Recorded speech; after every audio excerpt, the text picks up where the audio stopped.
We had plenty of options for ways to keep occupied, while waiting for the client to show up and collect his delivery. Several of the crew were playing card games with the captain, using a delivery crate as a table, and she was beating the pants off of all of them. Though none of these particular aliens wore pants, you know what I mean. Some of the others waited inside the ship, declaring boredom with this particular patch of exotic wilderness. The rest chatted with crew from the ship that had arrived after us, which was also delivering cargo for the same late-to-arrive local. They had plenty to complain about. They also had food to share, and a decent chance that it would be edible by those they shared it with. While alien food roulette was always exciting, I found a much better option. "Hey, they tell me your species climbs things," the stranger from the other ship had said, long snout curling into a smile. She looked like a mix of 3/4 baboon and 1/4 crocodile. "They're right," I replied easily. There weren't many climbing opportunities on our little courier ship, and I was curious where this was going. The alien pointed at a huge tree on the edge of the landing pad, which boasted smooth orange bark with branches every couple feet. "I'm gonna go climb that. Care to join me?" "Would I ever?" I said, already heading towards it.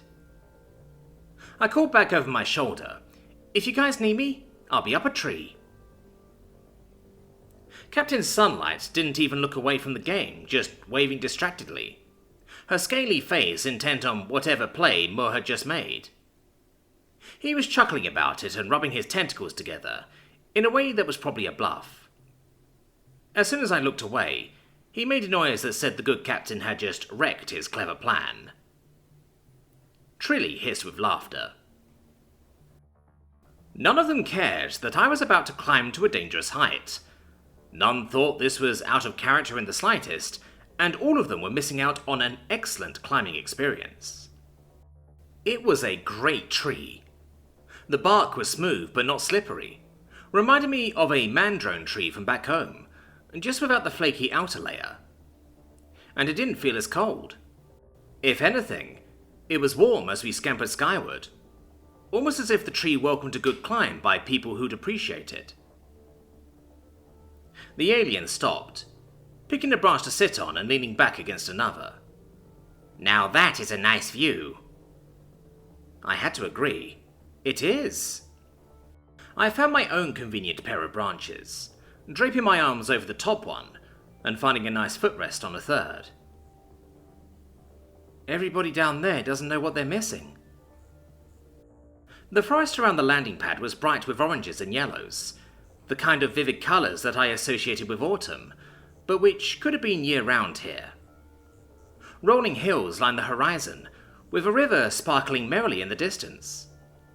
The only straight line was the road.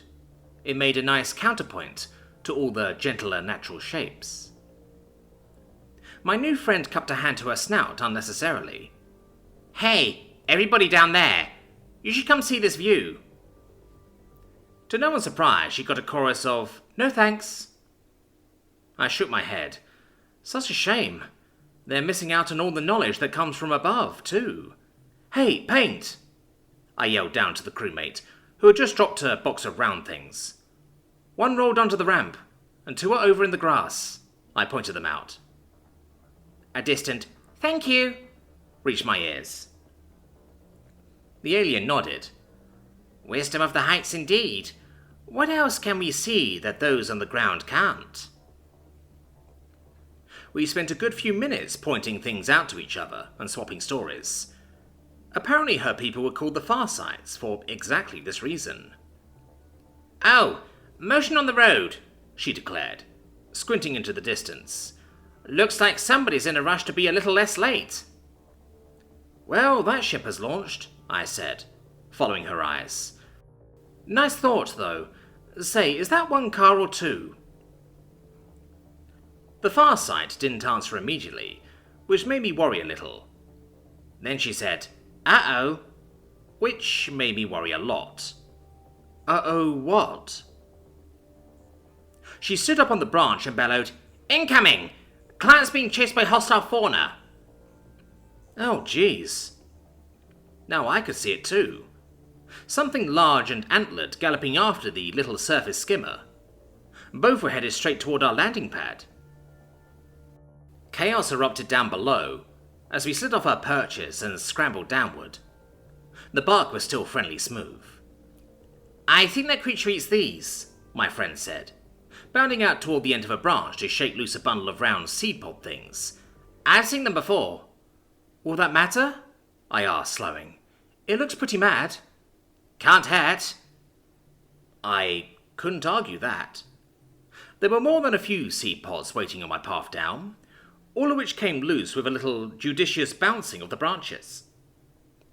When I hit the ground, it was in a sea of baseball-shaped plant bits. The rest of the crew was scrambling to move crates and dash into the ships for anything weapon-like. A handful of beefy individuals from the other crew lined up to stare the thing down as it approached, and my ship's biggest and scariest hurried to join them. Trilly claimed a place in front with her black and red carapace gleaming in the sun, pincher arms spread wide. She left space for the skimmer to zip past, but only just. I grabbed seed pods, making a basket with my shirt. "Will we need these? Is it going to stop?" "Beats me," said my new friend. She grabbed an armload and ran. "Let's find out." I raced after. We joined the lineup just before the gigantic, whatever it was, skidded to a halt, rearing to paw the air and roar thunderously. The guy in the skimmer was trying to park behind our ship. The various scary aliens yelled back at the huge moose rhino. "How well can you throw?" asked my friend, not waiting for an answer. She dumped her armload and started chucking seed pods. "Pretty well." I didn't bother dropping mine, just grabbing them one by one from my shirt basket and aiming for the head. I didn't count how many of those direct shots were me, but I'm going to say most of them. The pods burst into squishy fruit with a solid core, doing a great job of annoying the creature as well as coating it with presumably tasty purple goo. Its forefeet hit the ground with a teeth-rattling thud. It roared some more, but half-heartedly, like it was just trying to save face at this point. My friend the far side had run out of seed pods, so I gave her some of mine. While our crewmates did their best threat displays, we pelted the dangerous beastie with fruit until it started to lope in the other direction. I made sure to throw a few on the road near it, in case it felt like picking up a bite to eat on the way. It didn't, but I did see a tongue lick out as it turned its back on us. Belatedly, Cavley and Eggskin skidded out of our ship with stun guns, at the same time as a couple people from the other. Was that a rocket launcher or a flare gun? None of which turned out to be necessary. "Take that and eat it," crowed the far side. "Yeah," I agreed. "It's probably delicious." "It probably is, actually," she said, as the congratulations started to pour in. I picked up a seed pod I dropped and sniffed it. Smells a bit like kumquat. Captain Sunlight, busy trying to coax the client out of his vehicle, yelled across the landing pad. "Don't eat that until Eggskin runs it through the med scanner." "Oh, really?" I complained, perfectly in sync with my new friend. "Yes, really." She shook her lizardly head. I couldn't make out her muttering from here, but I could guess it was about omnivorous habits, self-preservation instincts, absurd tree-climbing species, or all of the above. The Farsight said, "If these are safe, I'm taking some back with me." "Even if they're not, the seeds would make good souvenirs," I pointed out, pulling at the pod where it had separated. "Look how perfectly round they are." "Oh yeah, those are nice." Trilly stalked past with a haughty tilt to her antenna. "You two get along far too well." "Like two seeds in a pod," the Farsight quipped. That made me smile.